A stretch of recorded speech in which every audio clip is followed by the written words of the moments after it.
Entendemos por reforma um movimento dirigido pelo Espírito de Deus, ocorrido entre 1300 e 1600, visando fazer desabrochar a verdade bíblica que naqueles dias estava quase que totalmente oculta.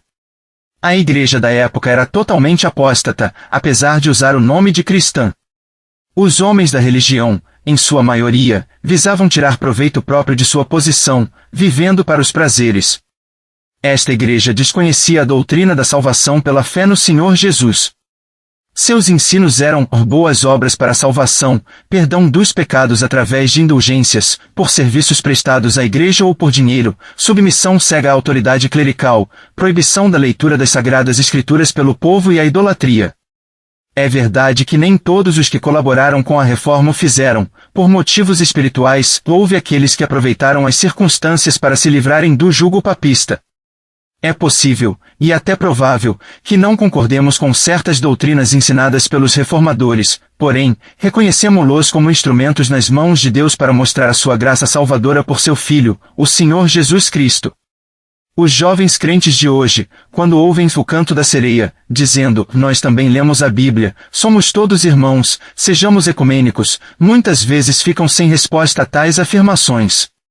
Ao ouvir esta série de história, os ajudará a compreenderem a falsidade e a hipocrisia do romanismo.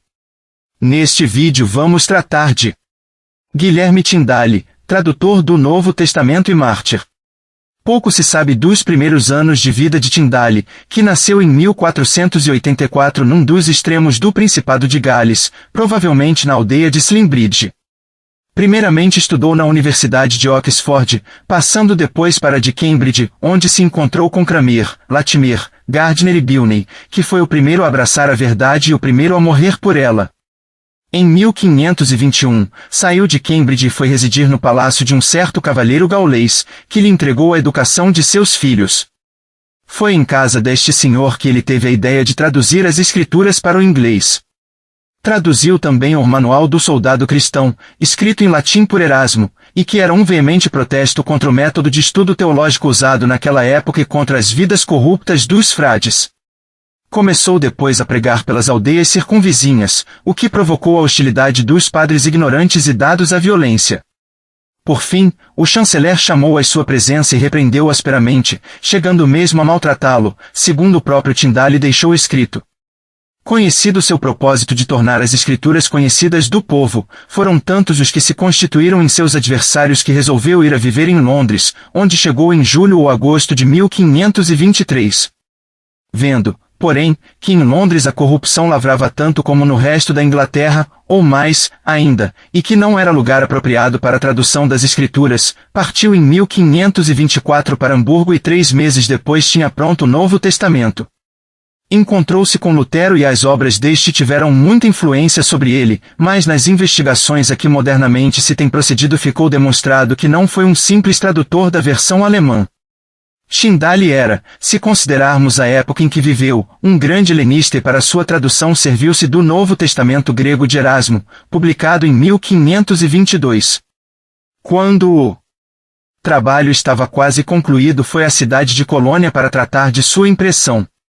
No princípio tudo correu bem, mas, chegando ao conhecimento de João Cochaeus, um dos vigilantes e mais rancorosos inimigos da Reforma, que se estava tirando uma edição de 3.000 exemplares das Escrituras em inglês, conseguiu que o Senado de Colônia proibisse a impressão e, como lhe constasse que Tyndale, avisado do caso antecipadamente, fugira para Worms, levando consigo as folhas que já estavam impressas, mandou prevenir Henrique VIII, o cardeal Wolsey e o bispo de Rochester a fim de que nos portos ingleses houvesse a maior vigilância. Pôde então voltar a Worms para completar o seu trabalho e tirou outras edições, ao todo 6.000 exemplares, dos quais existem apenas 2 ou 3 atualmente. Uma porção destes testamentos chegou à Inglaterra pelo ano de 1526, indo um exemplar para as mãos do bispo, reuniu-se um conclave em que ficou decidido que deviam ser queimados todos quantos fossem descobertos e que todas as pessoas que não os entregassem ao vigário-geral os que tivessem em seu poder incorreriam na pena de excomunhão. Deu-se um caso interessante em Antuérpia, com o bispo Tunstall. Tendo este comprado, por intermédio de Pakington, amigo íntimo de Tyndale, uma grande quantidade de testamentos com o fim de mandar queimar e tendo pago por eles uma elevada quantia, foi esse dinheiro aproveitado pelo eminente tradutor para tirar uma nova edição. A sua primeira obra original, intitulada A Parábola do Perverso Mamon, saiu à luz em Marburg no ano de 1528. É uma espécie de comentário à parábola do juiz iníquo, na qual vem claramente exposta a doutrina da justificação pela fé. Sir Thomas More chamou este livro de O Perverso Livro de Mamon, um verdadeiro poço de iniquidades. O seu autor, sem desanimar perante a má recepção que esta sua primeira obra teve na Inglaterra, apresentou uma outra mais desenvolvida e de maior alcance, A Obediência do Cristão. Excetuando a Palavra de Deus, foi este livro que mais contribuiu para a reforma na Inglaterra. As autoridades eclesiásticas encheram-se de raiva e o que as irritava mais era a impossibilidade de impedir a sua circulação ou de refutar seus argumentos. Tyndale, no fim do prefácio, apresenta as razões por que o povo deve ler as Escrituras na sua própria língua. Em 1530 publicou a tradução do Pentateuco e a sua célebre Prática dos Prelados, em que ele mostra as práticas por meio das quais o Papa e os clérigos em geral, outrora humildes e paupérrimos, se tornaram orgulhosos e amontoaram grandes riquezas. Tendo voltado a Antuérpia em 1534, hospedou-se em casa de um negociante chamado Pontes, onde foi preso, em virtude de um mandado vindo da Inglaterra e foi encarcerado no castelo de Vilvoorde, onde permaneceu mais de um ano. Tanto na Inglaterra quanto na Bélgica lançou mão de todas as tentativas para o livrar da morte, mas inutilmente. Em virtude de um decreto do imperador, formulado na Assembleia de Augsburgo, sofreu, em 1536, morte por estrangulamento, sendo a seguir seu corpo consumido pelas chamas. Quando chegou ao local da execução, pronunciou em voz alta e bem distinta estas palavras, em que parecia ter posto todo o coração: Senhor, abre os olhos do rei da Inglaterra. E assim terminou esta vida de fé, toda ela consagrada àquela grande obra, fonte de inúmeras bênçãos para o povo britânico e, através deste, para o mundo em geral. Os seus compatriotas são propensos a atribuírem a outrem quase tudo quanto ele deixou de útil e de grandioso, mas o que é inegável é que a sua influência cresce à medida que as gerações se sucedem. Quanto mais de perto o estudamos, tanto mais claramente se nos apresenta a superioridade de seu caráter. Foi um ingênuo na vida íntima, um incansável na luta, um manancial de ternura nos seus esforços para derramar o bem para todos, um herói na morte. Ao finalizar, vamos ver em que consiste este movimento chamado de Virmãos? Para muitos dos seus amigos cristãos, eles aparecem como figuras indistintas, um pouco exóticas, possuídas de um forte desejo de permanecerem anônimos, e sem pretensões de serem reconhecidos como denominação vasta e influente. Tem muitos salões de reunião, mas nenhuns profusamente decorados, ou arquitetônicos templos de adoração. São normalmente vistos como cristãos bem-intencionados, mas desprovidos de história, e dificilmente de qualquer identidade. É contudo interessante notar que um historiador, ao escrever acerca do movimento dos irmãos, começou as suas observações afirmando o seguinte: não tem paralelo em toda a história da Igreja de Deus, visto que em nenhuma outra altura foi a palavra de Deus por si só e liberta de qualquer tradição, tomada como guia daqueles que têm buscado um reavivamento na Igreja de Deus. H. Sultan, 1863. Muitas pessoas considerarão a afirmação acima como algo de extravagante, mas verifica-se que ainda hoje os irmãos aderem muito de perto à palavra de Deus, e buscam ser primariamente guiados por essa palavra. Assim, a pergunta tem que ser feita: como surgiu este movimento? Onde começou? Quem foram os homens e mulheres envolvidos no seu começo? Será que a voz deste movimento tem alguma relevância no mundo evangélico atual? Terá ele tido algum efeito marcado na mudança do padrão do pensamento evangélico desde o seu princípio? De forma a poder responder a todas estas perguntas com profundidade, seria necessário ter-se ao dispor mais tempo e material do que este escritor possui. Só nos é permitido assim oferecer um breve esboço da história do movimento, referindo sumariamente algo relacionado com os esforços missionários, ou seja, a difusão do movimento à escala mundial, e considerando a posição doutrinária e situação atual do movimento, no fecho do século XX. Ao olharmos para a história do movimento dos irmãos, chegamos rapidamente à conclusão de que se trata de uma descrição cativante de uma contínua herança espiritual que tem suas raízes nos tempos apostólicos. É verdade que o movimento agora conhecido por Irmãos Plymouth, Irmãos Cristão pode ser reconstituído até a data de 1825, mas sido provado que este foi simplesmente um saliente, marcando um acontecimento dentro de movimento constante do cristianismo.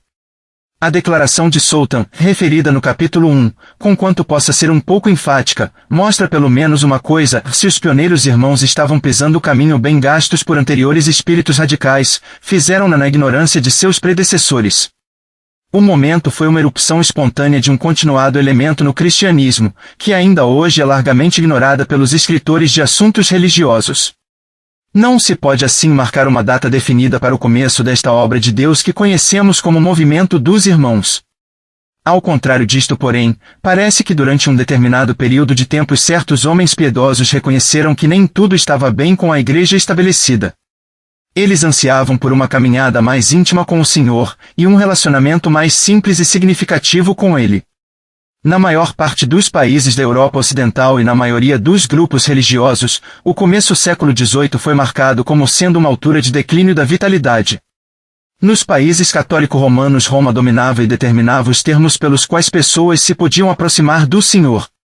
Nos países protestantes estava-se na idade da razão, e todas as formas de fervor religioso eram consideradas perigosas e degradantes. Os pioneiros irmãos foram de muitas formas uma reação contra a atitude dominante e ditadora do catolicismo romano, e a inércia e superficialidade do protestantismo em geral.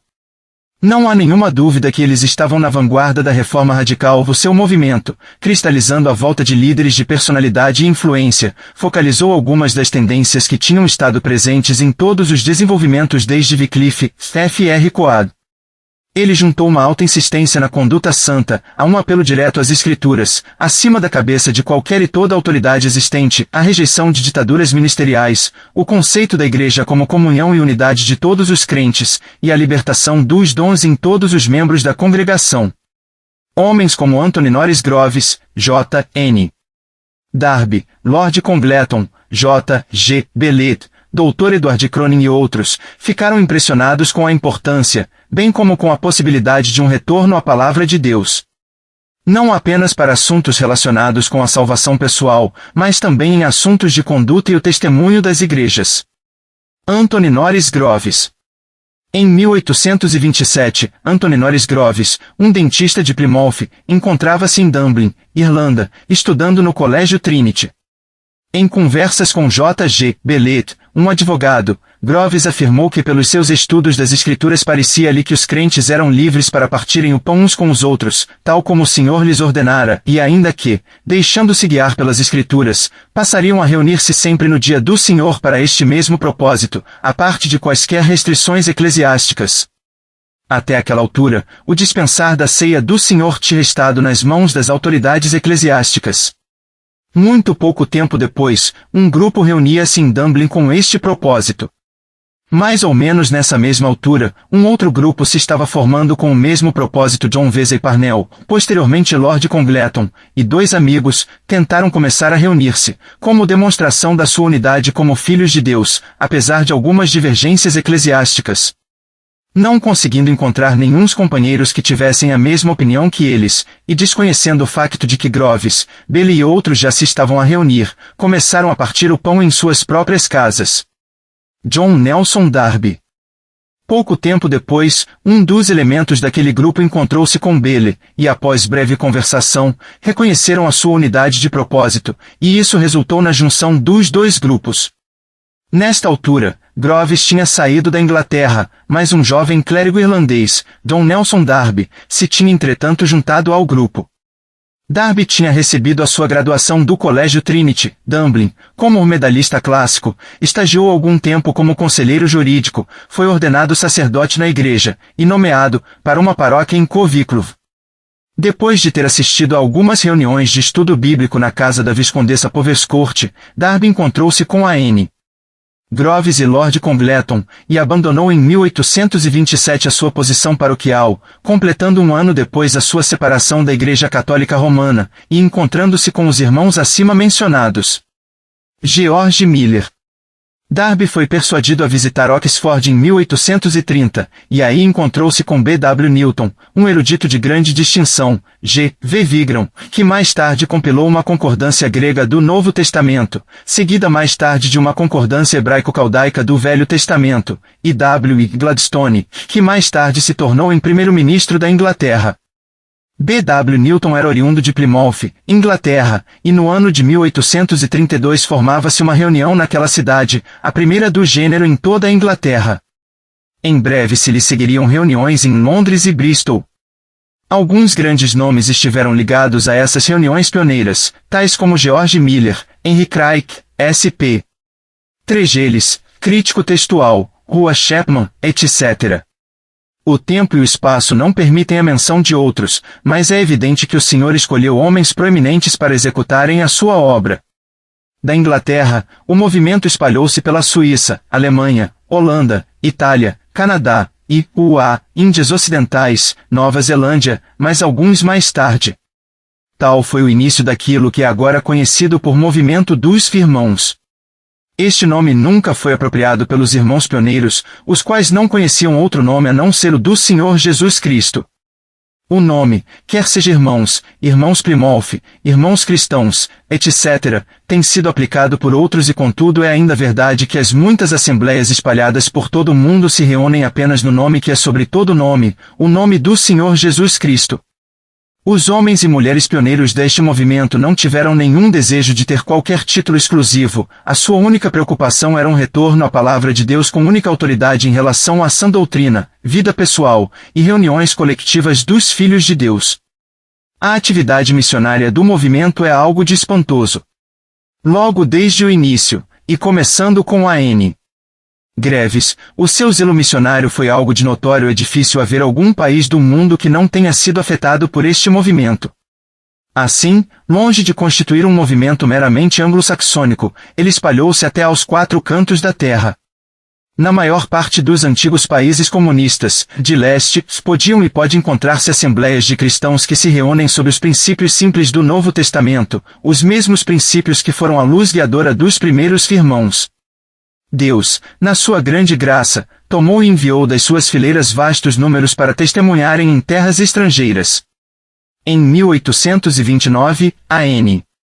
Groves, dependendo apenas de Deus, foi até Bagdade, capital do Iraque, por meio de um pequeno iate, indo primeiro a Petersburgo, Leningrado, e depois através do sul da Rússia, em carroça, até Bagdade. Foi com sua esposa e 2 filhos, de 9 e 10 anos, o tutor dos rapazes, a irmã de Sr. Groves, Lydia, Miss Taylor, e o Sr. Batty, um jovem da Irlanda. Depois de terríveis contratempos, começaram a trabalhar em uma região que estava sendo devassada pela praga bubônica. Quase todos os habitantes da cidade eram muçulmanos fanáticos que se deliciavam em assassinar pessoas, fazer guerras e roubar. Durante aquele tempo, Mary Groves morreu atingida pela praga, bem como o pequeno bebê que lhes tinha nascido.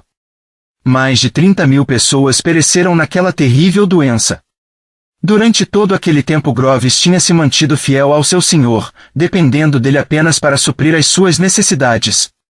De Bagdade, Groves foi até a Índia, e estabeleceu ali o trabalho no Delta Godavari. Visitando Inglaterra em 1853, ficou enfermo, e passou à presença do seu senhor na casa de George Miller, em Bristol, com a idade de 58 anos.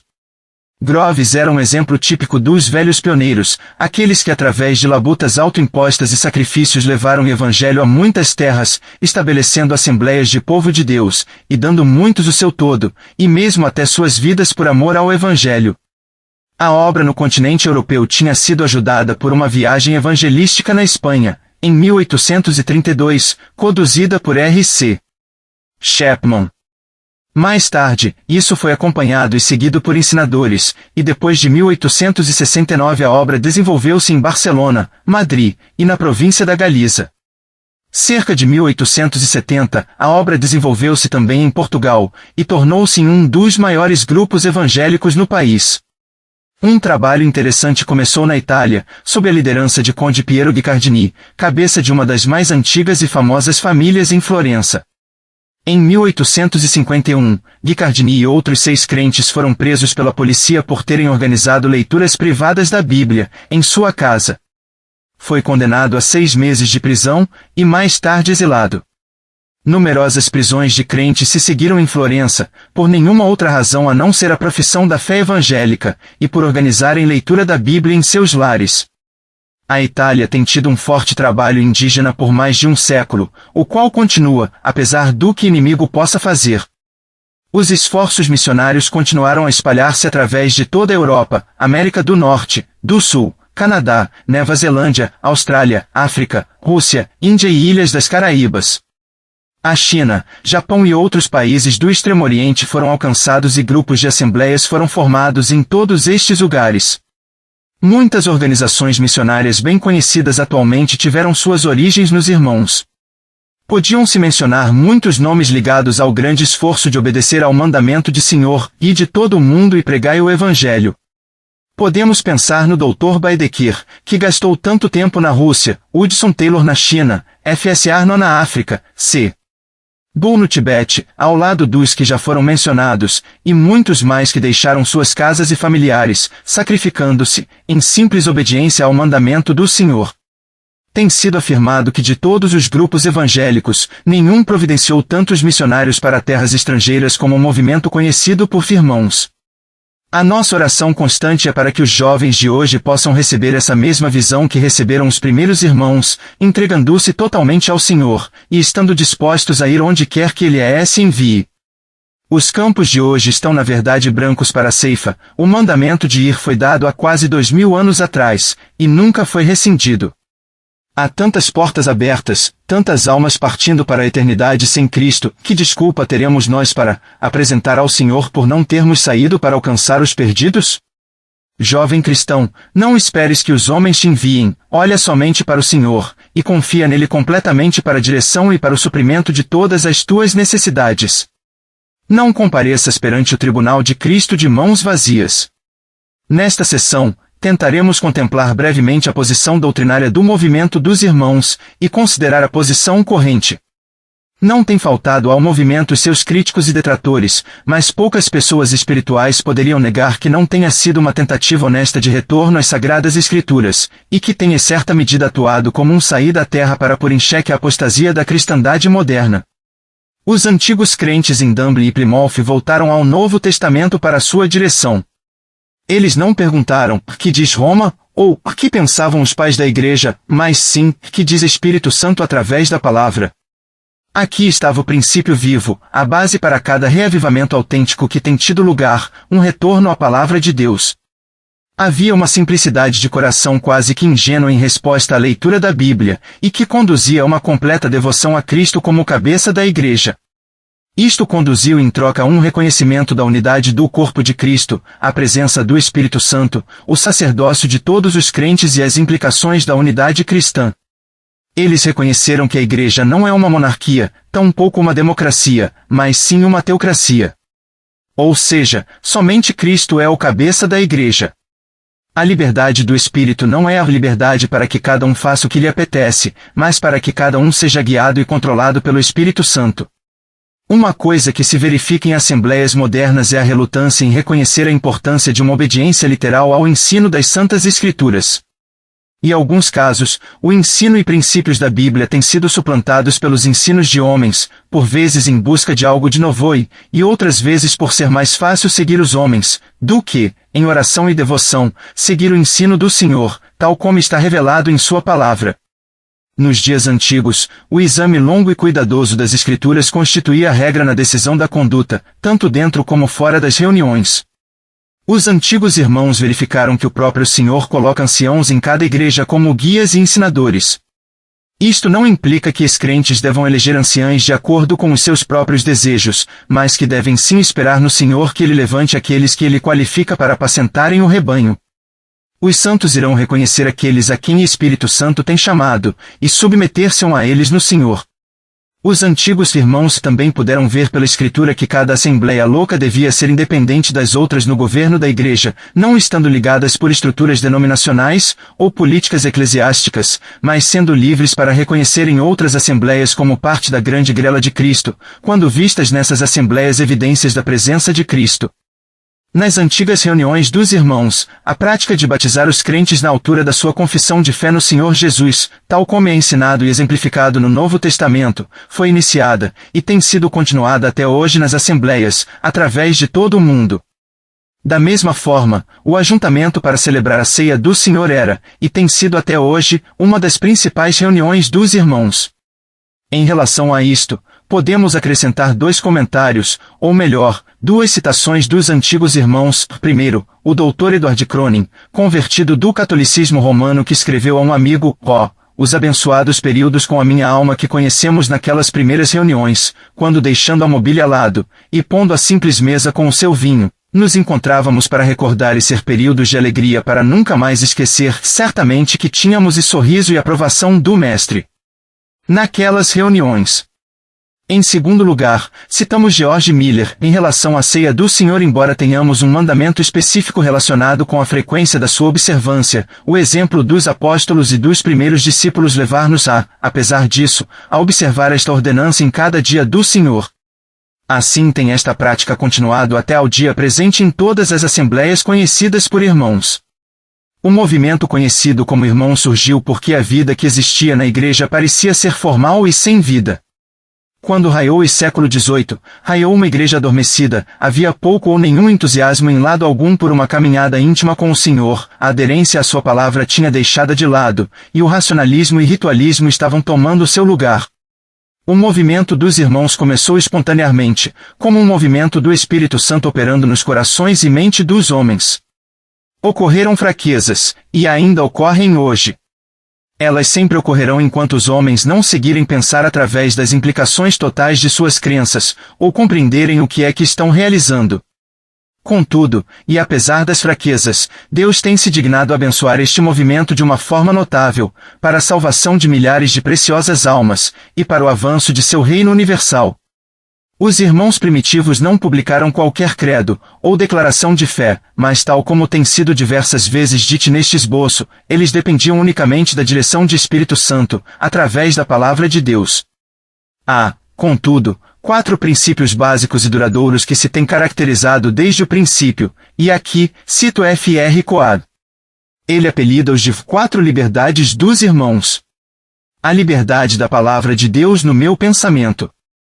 A liberdade do Senhor Jesus Cristo no meu viver. A liberdade do Espírito Santo na minha adoração e serviço. A liberdade de todo o corpo de Cristo na minha comunhão.